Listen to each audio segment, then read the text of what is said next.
প্রশ্নটা হচ্ছে যে আসলেই এই দেলোয়ার হোসেন সাইদি কি আসলে দেলোয়ার শিকদার কিনা। আপনি একটা জেনারেল মানে কমন সেন্সেই দেখেন, যদি এটা বোঝার জন্য খুব বড় লিগ্যাল এক্সপার্ট হওয়ার দরকার নেই। যদি এইটা দেলোয়ার হোসেন সাইদি যদি ঠিক দেলু শিকদার না হয়, তাহলে দেলোয়ার হোসেন সাইদির উপরে যে জাজমেন্ট দেওয়া হয়েছে এটা 100% ইনজাস্টিস। এটা ঠিক কিনা? ভেরি বেইনসাফ একটা কাজ। এখন আমার তথ্য যা বলে, একজন লয়ার হিসেবে আমি স্টাডি করেছি, উইটনেস স্টেটমেন্ট গুলো দেখেছি, আমার কাছে ফুল জাজমেন্ট আছে এবং সবগুলা মানে এক্সিবিট আছে আমার কাছে। If you want I can show. Number one হচ্ছে যে ডিফেন্স লয়ার যে স্টেটমেন্ট গুলো দিয়েছে, নাম্বার ওয়ান হচ্ছে দেলোয়ার হোসেন সাইদি 1940 সালে জন্মগ্রহণ করেন। 40 সালে দেলোয়ার হোসেন সাইদি জন্মগ্রহণ করেন। 1945 সালে তার বোনের বিয়েতে দেলোয়ার হোসেন সাইদির বাবার নাম ইউসুফ সাইদি হিসাবে স্পষ্ট লেখা, এটা দেওয়া হয়েছে। 1957 সালে দেলোয়ার হোসেন সাইদি দাখিল পাশ করেন শর্ষিন আলিয়া মাদ্রাসা থেকে, এবং ওনার যে সার্টিফিকেটটা, অরিজিনাল যে সার্টিফিকেটটা, আপনি জানেন যে আমাদের এসএসসি এবং দাখিলের সার্টিফিকেটটা বার্থ সার্টিফিকেট হিসেবে গণ্য হয়, যেহেতু ওই সময় কোনো বার্থ রেজিস্ট্রেশন নাই। সেখানে ক্লিয়ারলি বলা আছে উনি দেলোয়ার হোসেন সাইদি এবং ওনার বাবা হচ্ছে মোহাম্মদ ইউসুফ সাইদি।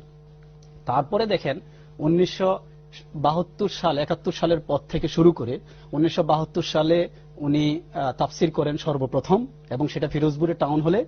সেখানে উনি প্রধান অতিথি ছিলেন দেলোয়ার হোসেন সাইদি হিসাবে। 1974 সালে উনি হজে যান, ওনার হজের পাসপোর্টটা হচ্ছে দেলোয়ার হোসেন সাইদি। আপনার আমাকে just less then 1 minute I will take. Then 1973 সালে উনি ঢাকা টিএনটি কলোনিতে প্রধান অতিথি হিসাবে একটা তাফসির করেন, সেখানে উনি দেলোয়ার হোসেন সাইদি। 1972 সালে পাবনাতে মুক্তিযোদ্ধারা তাকে নিয়ে প্রধান অতিথি করে একটা মানে সমাবেশ করে, তাফসির মাহফিল করে, সেখানে 21 বার ওনাকে তপোদ্বনি দিয়ে অনার দেওয়া হয়, সেখানে উনি দেলোয়ার হোসেন সাইদি। তারপর থেকে আজ পর্যন্ত উনি দেলোয়ার হোসেন সাইদি হিসেবে আছেন। এখন আমার পরিষ্কার বক্তব্য যে যদি দেলোয়ার হোসেন সাইদি দেলোয়ার শিকদার না হয়, তাহলে ওনার উপরে যে বেইনসাফি করা হচ্ছে, এবং এই বেইনসাফির কারণে বাংলাদেশে যাদের প্রাণ গেল এবং ভবিষ্যতে আরো যা হবে, এর দায় দায়িত্ব সবটুকুই সরকারকে নিতে হবে। শাহবাগ ফাঁসি দিতে বললেন, কোর্টও ফাঁসি দিয়ে দিলেন, বিষয়টা এমন দাঁড়িয়ে গেল। আমি একটু আসতে চাই যে দেলোয়ার হোসেন সাইদির অপরাধটা কি। এখানে দুইটি বিষয়ে তারা আমলে নিয়েছে, 20টির বিষয়ে 12টি তারা বাতিল করে দিয়েছে, 8টি তারা আমলে নিয়েছে। 8টির মধ্যে 6টিতে তারা কোনো শাস্তি দেয়নি, 2টিতে তারা শাস্তি দিয়েছে। এখন এই 2টি ঘটনা কার দ্বারা সংঘটিত হয়েছে পরিষ্কার ভাষায় ওখানে আছে।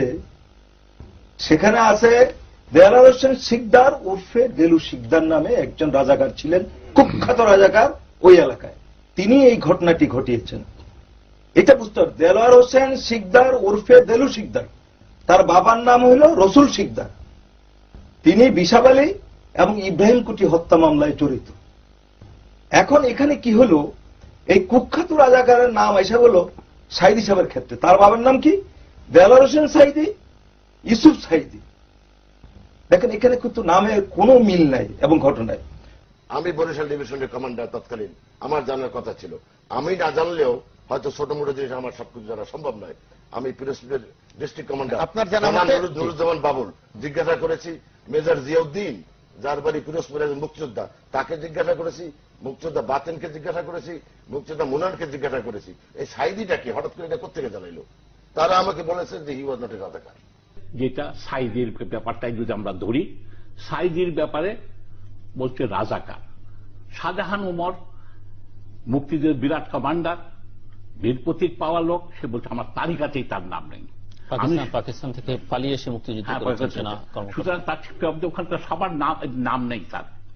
কালকে আমি কালকে না, আমি পাথরঘাটার মেয়র যিনি জেলে ছিলেন, রাজাকারদের ঘৃণা করেন, সব কাজ তার জিজ্ঞাসা করছেন, আমি মল্লিক বলেন তো, কই না ও তো রাজাকার না, ও রাজাকার না, ও রাজাকার না। আমি তাইলে বলেন আপনি জিয়াউদ্দিনকে জিজ্ঞাসা করেন, আমি জিয়াউদ্দিনও বলছেন যে সে রাজাকার না। এই সাইদি সম্পর্কে বলা হয়েছে সে ফয়জুর রহমান অর্থাৎ হুমায়ুন আহমেদের বাবাকে হত্যা করেছে। হুমায়ুন আহমেদের মায়ের লেখা বইতে কোথায় তার নাম নেই। আমি বিষয়টা একজন মুক্তিযোদ্ধা হিসেবে খুঁজে দেখবার চেষ্টা করেছি। আমাদের গ্রেটার বরিশালের যে মানে অন্যতম মুক্তিযোদ্ধা সেক্টর কমান্ডার জলিল সাহেব ছিলেন, তারপরে নাম্বার 2 যিনি ছিলেন মেজর শাহজাহান ওমর বীরুত্তম, তাকে আমি জিজ্ঞেস করেছি যে সাইদির বিষয়টা কি। তিনি বলেছেন যে আমার সেক্টরে যুদ্ধের 9 মাসের মধ্যে 7 মাসই, কারণ বরিশাল অঞ্চলটা নদী নালা খাল বিলে ঘেরা একটা অঞ্চল, যে 7 মাসে এটা মুক্ত অঞ্চল ছিল। বরিশাল হেডকোয়ার্টার শহর, পটুয়াখালী হেডকোয়ার্টার, এরকম 2-1টা জায়গা ছাড়া বেশিরভাগ এলাকায় তার নিয়ন্ত্রণে ছিল। তিনি কোথাও কোনো রাজাকার, পিস কমিটির লোকজন এগুলিকে কোথাও তিনি থাকতে দেন নাই। আর তিনি বলেন যে এই নামে কারো একটা ইম্পর্টেন্ট কারোর কথা আমি শুনি নাই। এবং তিনি বলছেন আমি শুধু না, আমার সেক্টরে অন্যতম আরেকজন মুক্তিযোদ্ধা যিনি আওয়ামী লীগের পক্ষে, আওয়ামী লীগের দলের এখন সাথে রাজনীতি করছেন, মেজর জিয়াউদ্দিন, যিনি সুন্দরবন এলাকায় সম্প্রতি আহত হয়েছিলেন, আমরা সেই জিয়াউদ্দিনকে তিনি জিজ্ঞেস করেছেন। জিয়াউদ্দিন সাহেব বলেছেন যে সাইদি নামে এই ধরনের বড় কোনো রাজাকার ছিল। 1971 সালের মুক্তিযুদ্ধ চলাকালীন সময় আমরা বাড়ি থাকি, জ্যৈষ্ঠ মাসের মাঝামাঝি বাড়ি থাকি। তখন আমার বড় ভাই অসুখ অবস্থায় আমরা নিয়ে থাকি ঘরে।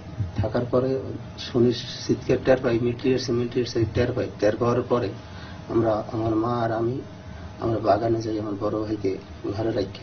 যাওয়ার পরে আমরা আড়ালে বসে দেখি যে 15-16 জন মিলিটারি আসছে, তার সাথে দেশীয় মানুষ আসছে কয়েকজন, রাজ্জাক, সেকেন্দার শিকদার, দানেশ মোল্লা, গনি গেজি, মুসলিম মৌলানা ও মহাসিন ও মমিন ও মুন্সি, এইটা ছিল। তার সাথে কেউ ছিলেন না, তার সাথে কেউ ছিলেন না। যদি কেউ আসতো তাহলে তাকে চিনতাম। সাইদি সাহেব ছিলেন না, তারাই ভালোভাবে আমরা চিনি। তার শ্বশুরের দোকান ছিল পারহাট, কাপড়ের দোকান, সেইখানে বসে তার সাথে আমরা, আমাদের পরিচয় আছে। সে যদি আসতেন তাহলে আমরা ভালোভাবে চিনতাম। সে ছিলেন না, তারে আমরা দেখিনি। সাইদির মামলাটা 20টা অভিযোগ তাকে করা হয়েছে, চার্জ। তার মধ্যে 12টায় কিন্তু তাকে খালাস করা হয়েছে, অভিযোগ প্রমাণিত হয়নি।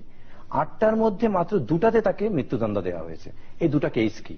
2টা কেসের একটা হচ্ছে ইব্রাহিম কুট্টির মামলা। সেইখানে বলা হচ্ছে যে ইব্রাহিম কুট্টিকে সে হত্যা করেছে, কিন্তু দেখেন ইব্রাহিম কুট্টির মামলা, এটা সার্টিফিকেট কপি আমি দেখেছি, 17/7/1972 সনে তার ওয়াইফ একটা এফআইআর করেছিল ইব্রাহিম কুট্টির মামলায় যে আমার স্বামীকে এরা মেরেছে। সেখানে কিন্তু সাইদির কোনো নামই নেই। একটা মামলা সেখানে হয়েছে এবং সেখানে তার নাম নেই। আবার সেই মামলায় আপনি এত বছর পর, এটা ডাবল জিপার্ডি হচ্ছে। এক অপরাধে একটা বিচার তো হয়েছে, একটা আইনগত, এটা অ্যাপিলেট ডিভিশন ডেফিনেটলি আসবে। দ্বিতীয়ত সাইদির যে বিষয়টা হচ্ছে যে সে ওই যে বালি একজনকে হত্যা করেছে, তার ভাই সুখরঞ্জন বালি, আমরা টিভিতে দেখেছি, সে বলছে যে আমার ভাইয়ের হত্যার সাথে এরা কোনোদিন জড়িত নয়।